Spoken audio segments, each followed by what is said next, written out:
Fala pessoal, vamos fazer agora o exercício 3 da lista 5. Nesse exercício 3 ele fala o seguinte: considere uma amostra de gás argônio em um recipiente de 35 graus Celsius e pressão de 1,22 atm, atmosferas. Supondo que o raio desse átomo seja igual a 0,71 10 elevado a menos 10 metro, calcule a fração do volume do recipiente que é realmente ocupada pelos átomos. Legal. Só um comentário aqui. Quando a gente estava falando de água, água e ar, a gente estava falando de moléculas de gás, né? Agora aqui para o argônio, repara que ele está falando de átomo. Por que isso? Porque o argônio é um gás nobre, né? Sendo um gás nobre, ele não forma moléculas, né? O gás argônio é composto pelos átomos de argônio livre. Todos os gases nobres, hélio, argônio, xenônio, criptônio, têm esse comportamento. Tá, isso aqui é só uma curiosidade. A gente pode dizer então que o argônio é um gás monoatômico. Isso vai ser importante mais para frente, quando a gente discutir o teorema da equipartição da energia. Tá? Mas isso aqui é só uma curiosidade que eu estou passando para vocês. Legal? Certo. Mas é meio irrelevante também para resolver esse tipo de problema. Tá? Isso não é importante agora, vai ser daqui a pouco. Tá? Só quis comentar para localizar um pouco vocês no porquê que tem problema que eles falam de molécula em um gás, porquê tem problema que eles falam de átomo em um gás. Tá? Sempre que for um gás nobre, você tem que falar átomo porque os constituintes do gás são átomos, átomos livres, soltos. Enquanto para os outros gases, né, H2N2O2, NH3CO2, H2O no estado gasoso, tudo isso são moléculas, né, porque não são átomos livres. Legal?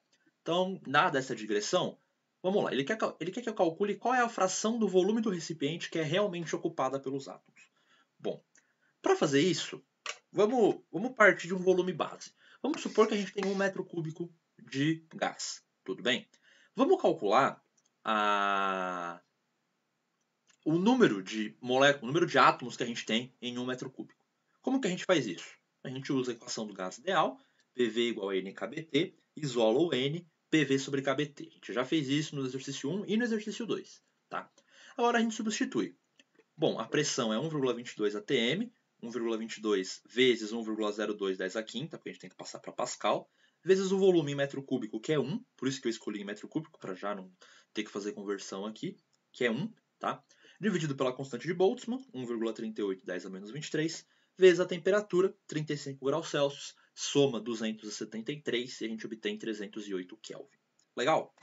Fazendo essa continha, a gente obtém que em 1 metro cúbico de gás, nessa temperatura e nessa pressão, a gente tem 2,93 vezes 10 a 25 átomos de argônio. Tudo bem? Em 1 metro cúbico.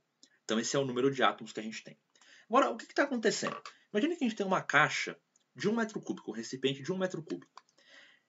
Nesse recipiente a gente tem 2,93 10 a 25 átomos. Eu quero saber qual é a fração do volume dessa caixa que realmente é ocupada pelos átomos, porque a gente sabe que num gás, os átomos ocupam uma parte do volume, mas o resto do volume é preenchido por nada, por vácuo. Tudo bem? Então a gente quer saber qual é a fração desse volume de 1 metro cúbico do recipiente que realmente é ocupada por átomos. Tudo bem? Como que a gente faz essa conta? Essa fração vai ser o número de átomos vezes o volume de um átomo dividido pelo volume total do recipiente, que é 1 metro cúbico. Tudo bem? Então, e o volume do átomo? Como calcula o volume do átomo? O volume do átomo vai ser o volume de uma esfera, porque ele está falando que ele deu o raio do átomo, então a gente pode pensar no átomo como sendo uma esferinha rígida, né? Quando a gente faz estudo de gás ideal, é isso que a gente faz, na verdade. Isso que a gente supõe. E aí calcula o volume da esfera. O volume da esfera é 4π sobre 3 vezes o raio ao cubo. Né? Então, a fração do volume do recipiente que é realmente ocupada pelos átomos vai ser o número de átomos vezes o volume de um átomo, que é 4π sobre 3 vezes r ao cubo, dividido pelo volume total do recipiente. Substituindo o que a gente já encontrou, o número de átomos está aqui, 2,93 vezes 10 a 25, vezes 4π sobre 3 vezes o raio ao cubo. O raio tem que estar em metro, 0,71 10 elevado a menos 10, isso elevado ao cubo, dividido por 1, que é o 1 metro cúbico, o volume do recipiente que a gente supôs. E se eu tivesse chutado 2 metros cúbicos? Aí você ia ter encontrado um N que é o dobro, e aí esse dobro ia cancelar com esse 2 e ia dar na mesma. Tá? Então isso mostra que essa escolha de 1 metro cúbico aqui é arbitrária no problema. Tá? Legal. Feito isso, na real o que a gente podia ter feito de cara é calcular o N sobre V, né? Passa o V dividindo aqui, ó, e a gente calculou o N sobre V como P sobre KBT. E aí a gente já tem o N sobre V, é só multiplicar pelo volume de um átomo. Poderia ser assim também, dá na mesma. Tá? Mas legal. Fazendo essa continha aqui, a gente obtém 4,3 10 a menos 5, convertendo para porcentagem, 4,3 10 a menos 3%.